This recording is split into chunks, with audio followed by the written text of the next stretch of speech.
হে বন্ধুরা, আজকের এই ভিডিওটিতে আপনি জানতে চলেছেন ব্যর্থতা কাটিয়ে জীবনে সফল হওয়ার কয়েকটি উপায়। তাই ভিডিওটি খুবই গুরুত্বপূর্ণ হতে চলেছে, তাই অবশ্যই না টেনে পুরো ভিডিওটি দেখার অনুরোধ রইল। তো আর দেরি নয়, সো লেটস বিগিন। সফল হওয়া সহজ কাজ নয়, নারী বা পুরুষ যে কোনো মানুষের জন্যই কঠিন কাজ সেটি। তো নাম্বার 1, সবার আগে নিজেকে গুরুত্ব দিন। জীবনে যে ক্ষেত্রে আপনি সফল হতে চান, আপনাকে নিজের যত্ন নিজে নিতে শিখতে হবে। ওকে, যদি আপনি নিজেকে সবচাইতে বেশি গুরুত্ব দিতে না পারেন, তাহলে আপনি জীবনে ভারসাম্য খুঁজে পাবেন না। এক্ষেত্রে নিজের শারীরিক ও মানসিক স্বাস্থ্যের দিকে নজর অবশ্যই দিতে হবে। ওকে, এরপরই আসবে আপনার সবচাইতে কাছের মানুষেরা, মানে পরিবার ও ঘনিষ্ঠ মানুষেরা। তাদের জীবনের দৈনন্দিন খবরাখবর রাখুন। যদিও হয়তো রোজ এই কাজটি করা কঠিন, তবু চেষ্টা করুন। এরপর শুরু করুন নিজের কাজ। নাম্বার 2, সামনে এগিয়ে যাওয়া থামাবেন না। দ্বিতীয় বিশ্বযুদ্ধের সময় জার্মানির অসউইজ কনসেন্ট্রেশন ক্যাম্প থেকে ফিরে আসা মনোবিজ্ঞানী এডিথ এজে নিজেকে সবসময় পর্বতারোহী মনে করেন। একজন পর্বতারোহী যখন উপরে উঠতে থাকেন, তিনি পিছলে পড়েন, 2-3 ধাপ নিচে নেমে যান, কিন্তু উপরে ওঠা থামান না তিনি। আমি সেরকম পিছলে পড়ে কিন্তু উপরে ওঠা থামাইনি, আমি কোনো দিন থামাবো না। অসউইজ কনসেন্ট্রেশন ক্যাম্পে এডিথের বাবা মায়ের মৃত্যুদণ্ড হয়েছিল, তিনি বেঁচে যান। পরে তিনি যুক্তরাষ্ট্রে চলে আসেন এবং মনোবিজ্ঞান নিয়ে পড়ালেখা করেন। মানুষ আমাকে মারতে পারবে, অত্যাচার চালাতে পারবে, কিন্তু আমার আত্মা আর এগিয়ে যাবার চেতনা কেউ শেষ করে দিতে পারবে না। নাম্বার 3, অন্যরা কী ভাবছে তা ভাবার দরকার নেই। ওকে, কারণ নিজের সম্পর্কে মানুষের যা ধারণা, তা অন্যের অনুমোদন ছাড়াই আপনি বিশ্বাস করতে পারেন। আমি ভাবি না অন্যরা আমার সম্পর্কে কী ভাবছে। আমি আমার নিজের চেহারা পছন্দ করি, কিন্তু আরও বহু মানুষ তা পছন্দ করে না বলেই মনে হয়। আমি বিশ্বাস করতে শিখেছি আমাকে কেমন দেখায় সেটা সবসময় গুরুত্বপূর্ণ নয়। আমার বন্ধু বা যারা আমাকে ভালোবাসে তাদের কাছেও সেটা ততটা ব্যাপার না। এটা মনে রাখা জরুরি বলে আমি মনে করি। নাম্বার 4, দৃষ্টিভঙ্গি বদলান।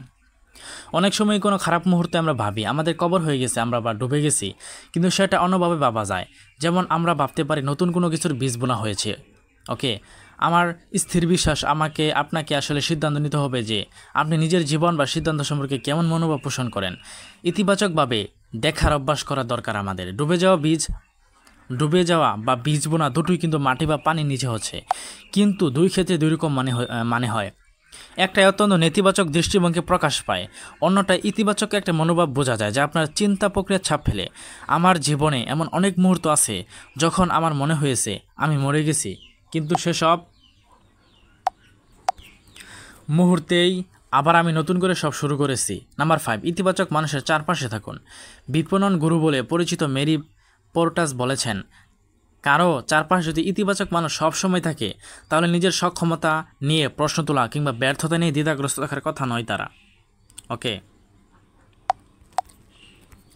আমার এজেন্সিতে আমরা এমন মানুষ নিয়োগ দিই যারা আলো ছড়ান চারপাশে, যারা অন্যকে হীনমন্যতায় ডুবিয়ে দেন তাদের নয়। তিনি বলেন, যারা সবসময় সব পরিস্থিতি ইতিবাচক থাকেন, সব কাজ পারবো বলে রাজি হয়ে যান ও সেটা পাবার জন্য নিজের সেরাটা দেন, এমন মানুষ অনেক পছন্দ আমাদের। যারা নিজেরা এনার্জিতে ভরপুর থাকেন, তারা অন্যকে উৎসাহ দিতে পারেন।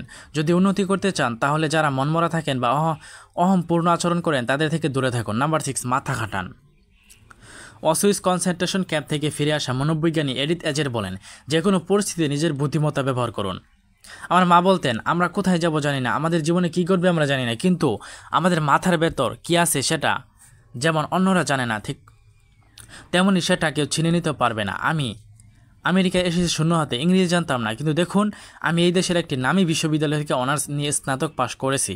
আমি সবাইকে বলি মানুষের সবচেয়ে বড় শক্তি তার মাথা খাটানোর ক্ষমতা। নাম্বার 7, নিজেকে মাঝে মধ্যে ছুটি দিন। মার্কিন লেখক মেশেল লোরি বলেন, একজন মানুষ সবসময় একই রকমভাবে সফল হবে না, সেটা সম্ভব নয়। আর সফল না হতে পারলে মুষড়ে পড়ার কিছু নেই। আমাদের সবসময় শেখানো হয় আমাদের সব কিছু পারতে হবে, আমাদের সবসময় সৃষ্টিশীল হতে হবে, কিন্তু আমাদের তো বিশ্রাম আর নতুন করে ভাবার জন্য সময় চাই। নিজের ভেতরকার শূন্যতা পূরণের জন্য সময় দরকার একজন মানুষের, সেই সাথে নিজের কাজকর্ম মূল্যায়নের জন্যও তো অবসর লাগে। সেটা দিনের শেষে 5 মিনিট সময় হতে পারে। আলাদা করে ভাবুন সারাদিনে কি কাজ করলেন, কেমনভাবে করলেন, আর ভালোভাবে কীভাবে করা যেত। এই সময়ে ফোন কাটা বাদ দিয়ে টিভি না দেখে কেবল নিজেকে কিছুটা সময় দিন। সর্বশেষ নাম্বার 8, ব্যর্থতা জীবনের শেষ কথা নয়। কোনো কাজে ব্যর্থ হলে ভাববেন না আপনার জীবন শেষ, বরং ভাবুন এটা আপনার জীবনের একটা কমা, মানে স্বল্প বিরতি, ফুল স্টপ বা শেষ নয়। চলচ্চিত্র অনেকেই বলেছেন, আমি সব সময় নিজেকে বলি কোনো কিছু নেতিবাচক হওয়া মানে সেটা না হয়, বরং সেটা হচ্ছে এখন নয়, এখন বা এই মুহূর্তে হয়নি বা হওয়ার সম্ভাবনা নেই, এমন কিছু কাল হবে না তার কোনো মানে নেই। ওকে ওকে তো বন্ধু, ভিডিওটা আশা করি আপনাদের অনেক ভালো লাগবে। ভালো লাগলে চ্যানেলটা সাবস্ক্রাইব, লাইক, কমেন্ট করবেন, বন্ধুদের মধ্যে শেয়ার করে দিবেন যাতে তারা ওই সম্পর্কে জানতে পারে।